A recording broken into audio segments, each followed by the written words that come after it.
23 laws of the Federation of Nigeria 2004 and for other related matters. Honorable members who recall that the bill was read the first time on Wednesday, 1st June 2016. Now invite Honorable Mojeed Alabi to move that the bill be now read the second time. Honorable Mojeed. My name is Professor Mojeed Alabi. I represent the North, the South, Egbedore and Ejigbo Federal Constituency. I'm from the state of Osun. I hereby move that a bill for an act to alter Section 66(1) and Section 107(1) of the Constitution of the Federal Republic of Nigeria, Cap 23, Laws of the Federation of Nigeria 2004, and other related matters be read for the second time. I so move, Mr. Speaker. Member representing the people of Aidade, Irewole, Ishoko Federal Constituency, and from the state of Osun. I rise to second the motion as moved by my brother and colleague from the state of Osun. I so second. Thank you. One question that continues to bother my mind, and I continue to ask myself, why has politics in Nigeria become so intensely acrimonious?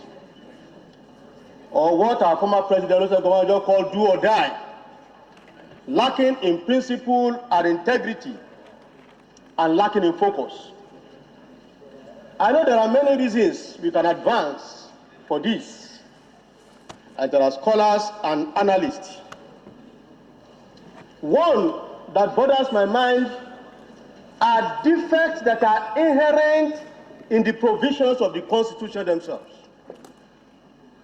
Of course, there are so many defects in the 1999 Constitution, but the one we are paying attention to today, which form the crust of this particular bill, are entrenched in subsection F of section 66 of section 1 and section 107 subsection 1 of the Constitution.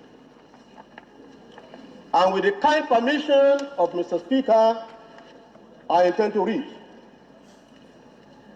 Mr. Speaker, the provisions read as follows. No person shall be qualified for election into a House of Assembly if, and there are so many reasons. We now go straight to subsection F.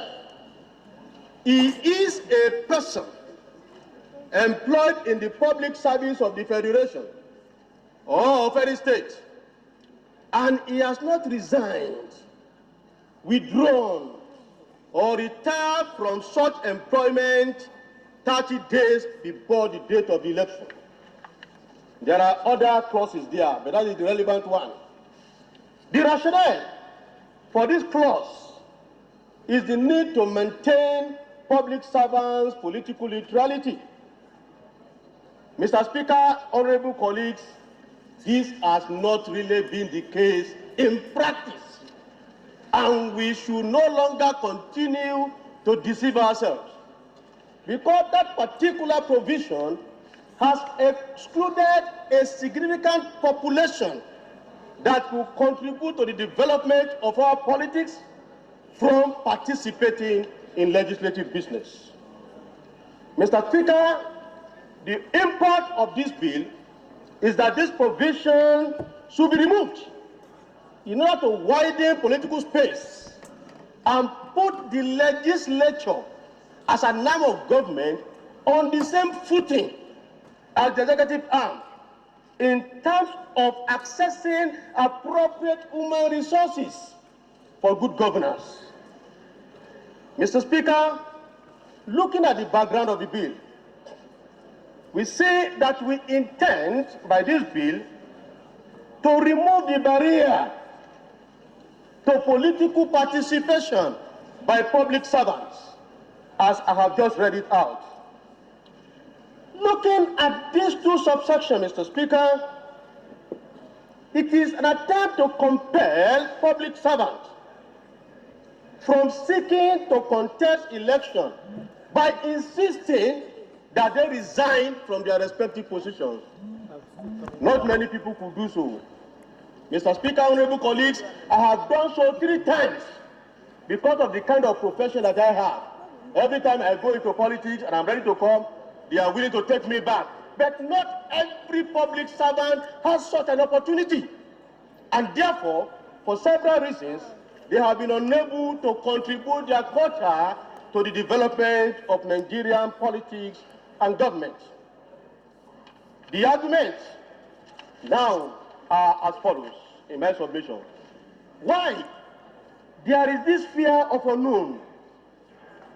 If you are not sure, as I have been 3 times, that you will be taken back to your job when you finish your period of contribution to national development, it may be very difficult, indeed ill-advised, for you to leave your job, a paid job for which you are already certain, for the uncertainty of the legislative business. Mr. Speaker, secondly, this particular provision excludes the active population. The active population of Nigeria are not participating in the most important business of governance. Mr. Speaker, in every other country, the active population, not the inactive one, the younger ones before the age of 21, for example, and the older ones who are already tired, are the ones dominating our politics.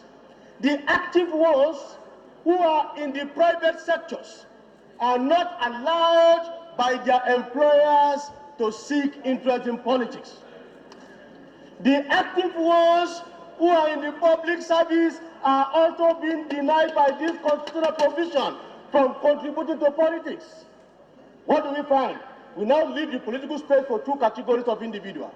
Is that the individuals that have not got the experience, or the individuals that have reached an age where he becomes so tired that he no longer be able to contribute more meaningfully to the development of the country?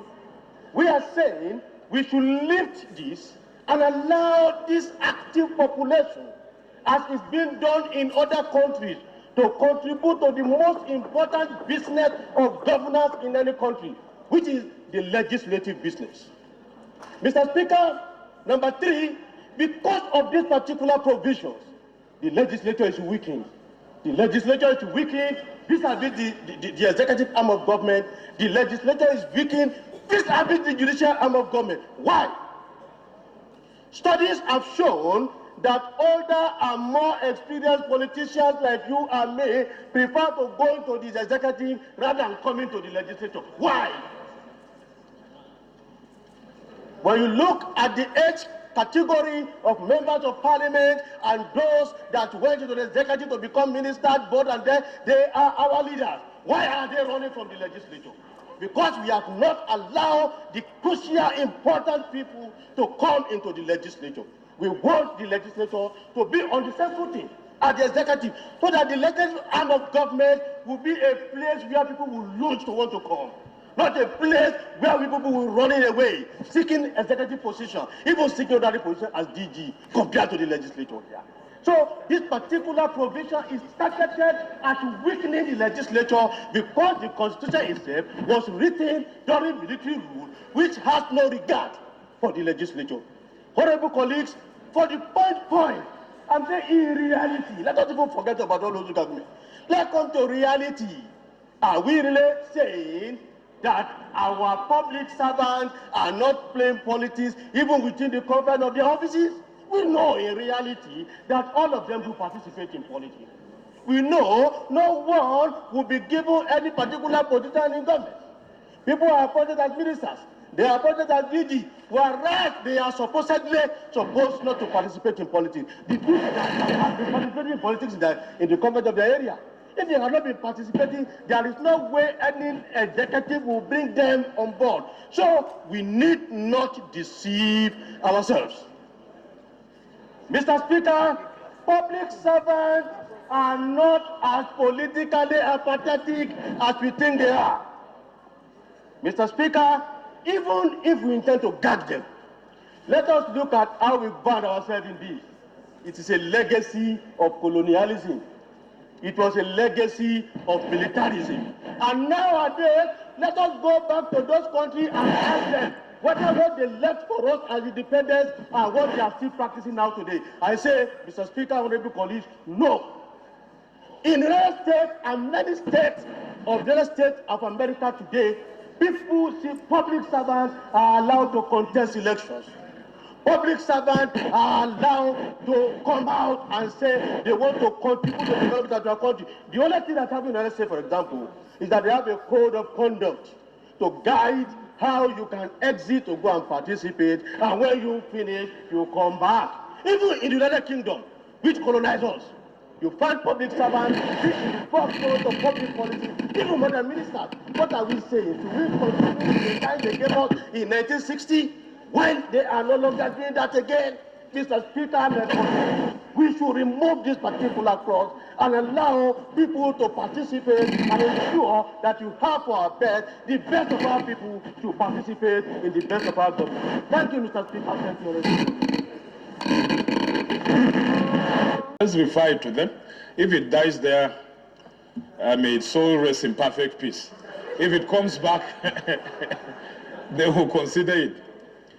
So I'll put the question. And the question is the bill be now read a second time. Those in favor of the motion say aye. Those against it say nay. The ayes have it.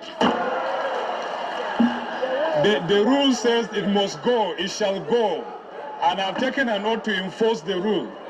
The rule is that it shall go. So whether you are against it or for it, it shall go. So to Caesar it shall go.